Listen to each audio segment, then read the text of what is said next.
Raid bosses in Destiny. There's a lot of them, and today we discuss an interesting fact about every single one of them.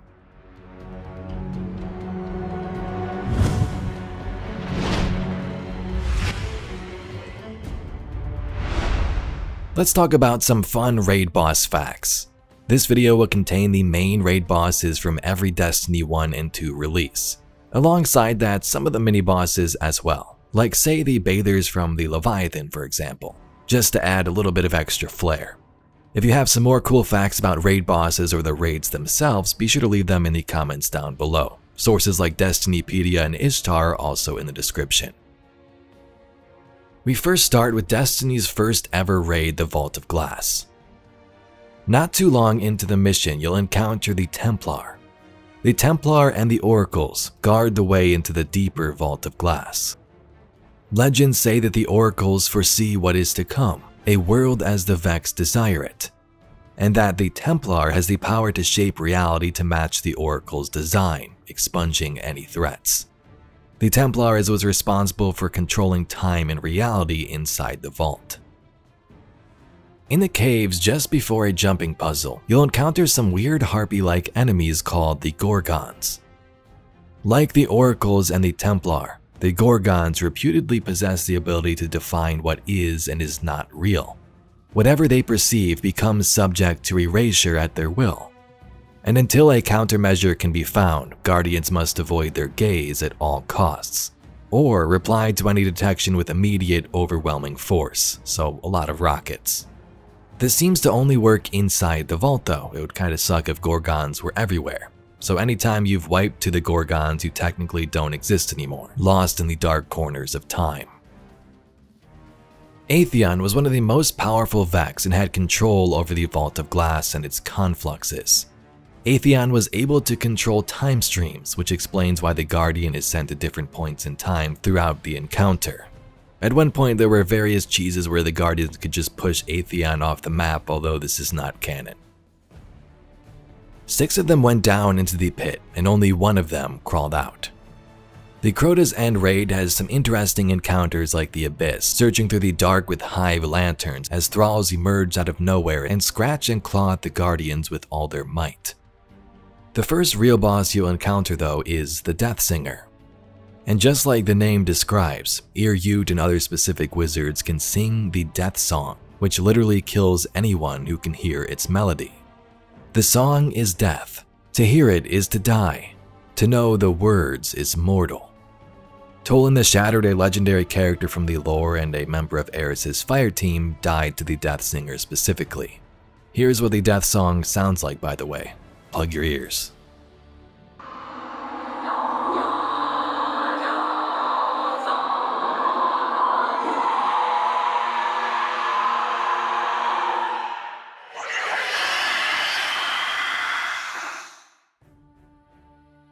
Crota is the son of Oryx. Simple fact. But did you know that Crota is the reason the Vex exist in our reality?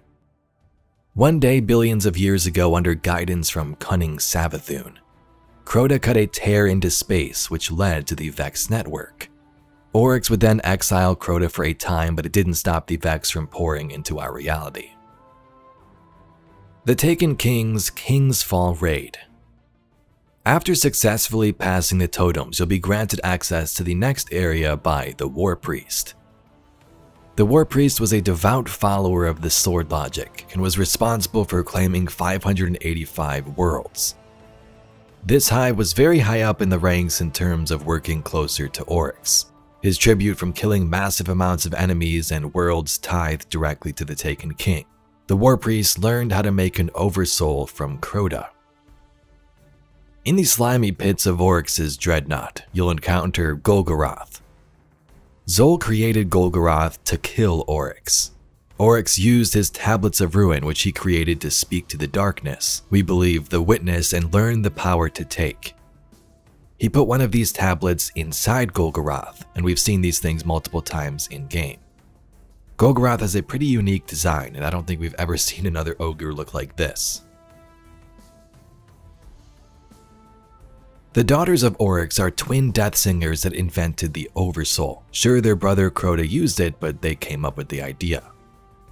The daughters were instrumental in guiding the dark rituals of the Hive and were stationed in Oryx's throne world, using that same death song you heard from other Hive entities. Oryx the Taken King was originally named Arash, a female Krill who took the king morph and became Oryx the Taken King. Oryx's ravenous heart was used to create the Touch of Malice, and he is different in the fact that his throne world isn't in an ascendant plane or specific location. He actually turned his throne world inside out and it was connected to the top of the Dreadnought. Wrath of the Machine brought Siva-infected Fallen to the Plague Lands. At the beginning of that raid, you'll encounter Vasek the Archpriest, who is a general of the Devil Splicers. He wasn't quite as high up as Axis in the chain of command, but he did manage to integrate Siva into most of his body, along with other enhancements like a Scorch Cannon for an arm. Axis Archon Prime was the leader of this whole Siva operation.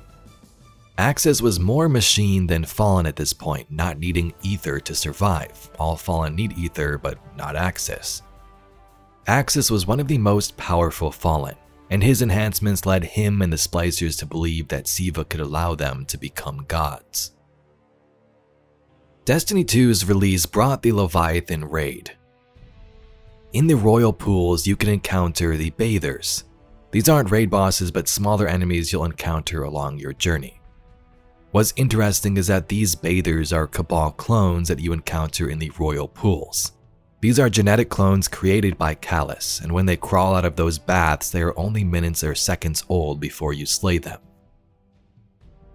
Aboard the Leviathan, taking a tour, you'll also find yourself in the Pleasure Garden of the Warbeasts. Loyalist Warbeasts are albino and reside in the Pleasure Gardens.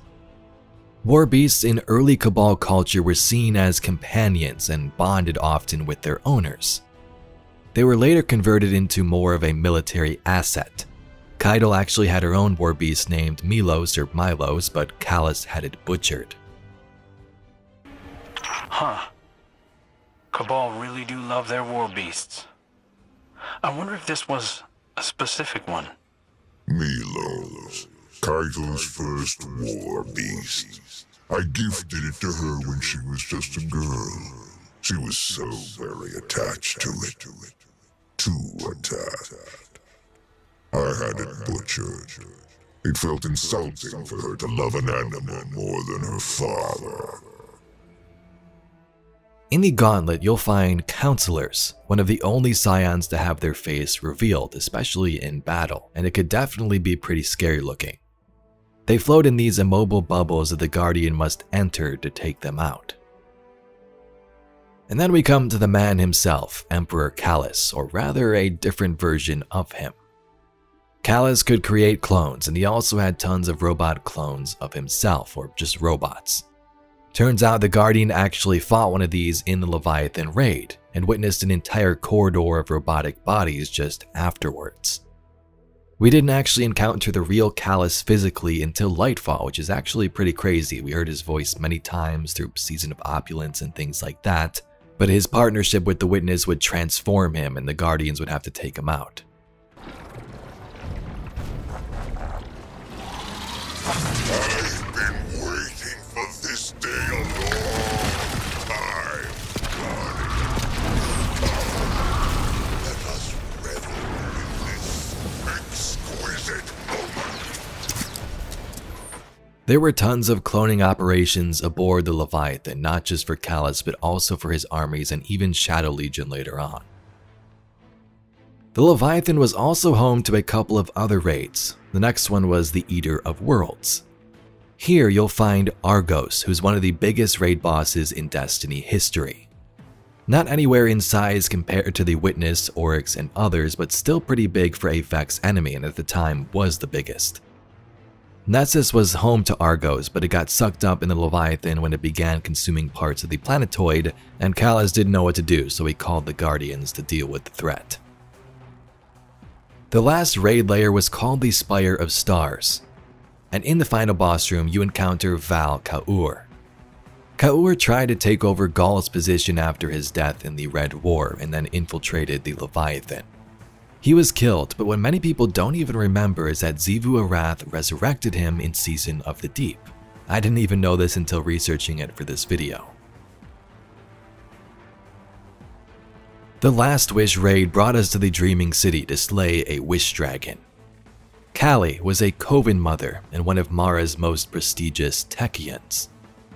Shuro-Chi is also a Techeun but was a bodyguard for Mara Sov. These are the same characters you saw back in the Taken King when Mara and all of them were sort of killed. The massive ogre Morgoth was taken and stationed here to protect the entrance to Riven. This is one of the largest ogres we've ever seen. Fogoth may be bigger, but I'm not exactly sure. He's also one of the only ogres that have this taken mass of corruption on the back side of its body. We then come to Riven, who has many facts. Riven helped construct the Dreaming City with her wish magics. She can shapeshift into almost anything. Lore cards mention she was a needle-nosed basilisk or a giant serpent. Riven was gifted to Mara by Aldrin when they came back to the solar system, and she was also responsible for Aldrin's corruption, the Scorn creation, and the Dreaming City curse. Scourge of the Past and the bowels of the city brought us to Insurrection Prime, one of the first ever fallen brigs we witnessed in-game. The Insurrection Prime is piloted by a Prime Servitor. You think it could be maybe a drag or something small, but it's actually just a servitor inside there, the same one you see during the damage phase. This brig was created using stolen Black Armory technology, and the Fallen would later further develop these in expansions like Beyond Light, creating their own. The empty robot carcass and servitor shell of Insurrection Prime was later seen in the Batsa district of the House of Light in Season of Plunder, the remnants of this previous battle. Here lies the remnants of Kel's Scourge, a dark period in Eliksni history. After the whirlwind, many Eliksni were overcome by feelings of hopelessness. They were homeless, hungry, and hunted by guardians and hive alike. So when Civix founded Kel's Scourge, promising to return Eliksni to power with ancient weaponry, many were drawn to his call. Season of Opulence brought us back to Calus's Leviathan once more and the Crown of Sorrow raid. In the Crown of Sorrow's final boss room, you'll encounter Galron, who was born in those royal pools, was a giant bather, and was immediately summoned by Calus just a few hours old. Galron's purpose? To control the Hive. He put on the Crown of Sorrow, a Hive artifact that instead instantly corrupted him. Calus seems to have many issues aboard his Leviathan and always seems to need the Guardian's help. Galron is one of the biggest Cabal enemies we faced. In essence, a big baby. For Garden of Salvation, we'll group the Consecrated and Sanctified Minds together. Not much is known about these entities lore-wise, other than their main goal, it would seem, worship and interact with darkness and the Witness. It is speculated though that the two members of the Kentarch 3 fire team that went into the Black Garden and died became the Minds respectively. The Deepstone Crypt, Atrax 1, is the first fallen Exo ever. Obvious fact, but still pretty cool. We've only known Exos to be human ever since Clovis Bray created them during the Golden Age. Into the Light lore suggests that copies of Atrax still exist. The Hidden have relayed rumors that a copy of Atrax 1's mind exists, stored somewhere on Europa. This has yet to be verified. At least 2 of the initial 6 fireteam members that destroyed Atrax 1 believe they destroyed a clone and that the real Atrax 1 still lives. When you first meet Atrax here in this little mini cutscene, you'll also find Taniks, who scurries away. The question is, what can't you say about Taniks? Taniks killed Andal Brask, Cayde's great friend and former Hunter Vanguard. Taniks was one of the first Fallen to carve his own path and not follow the rules of the traditional houses, becoming a mercenary. Eventually, Taniks got all these cyber enhancements and became more machine than biological entity. I mean, just look at him in the final encounter. He just hovers around there, doesn't even have legs. Vow of the Disciple took us to the first Disciple's pyramid ship in Savathûn's throne world. Slain by the intrepid fire team that stormed the sunken pyramid in the fetid court of Savathûn, the Caretaker is a being of which we know little. It resembles a scorned abomination, but has been the subject of several experiments and is believed to have been a host to a worm. We know the Witness had many experiments aboard various pyramid vessels, and the Caretaker was an interesting subject, a scorned entity maybe with a worm inside. This could have been the beginning of Ralk and the Witness's experiments into what would become the Dread. Ralk, the first disciple of the Witness, destroyed his entire species with guidance by said entity. Ralk's eyes have mysterious symbols which we've speculated about in the past. His pyramid ship also contained a prophecy where the Witness would invade Earth and kill blank. The Root of Nightmares raid takes place on another pyramid ship, but this time it was the Witness's. Lightfall's raid brought us the first enemy called Zoark, Explicator of Planets. Zoark was a clone belonging to the Shadow Legion. Into the Light lore told us that Zoark had a goal of his own: search for Cabal worlds that were seized by the Witness and the Black Fleet. That is interesting because we don't know if the Witness ordered this, so why do it? There are many mysteries involving Cabal worlds like the Athenaeum World X, and vast repository worlds that held Cabal secrets. Might we visit one of these in the future? Could be interesting for sure. Nezarec was killed by Savathûn during the collapse, and she cursed his remains. These are the same remains we were searching for in Season of Plunder, these urn relics. Nezarec's original species is unknown, although it's believed he was shaped in other disciples' image like Ralk. Ralk was sort of used as a blueprint for further disciples.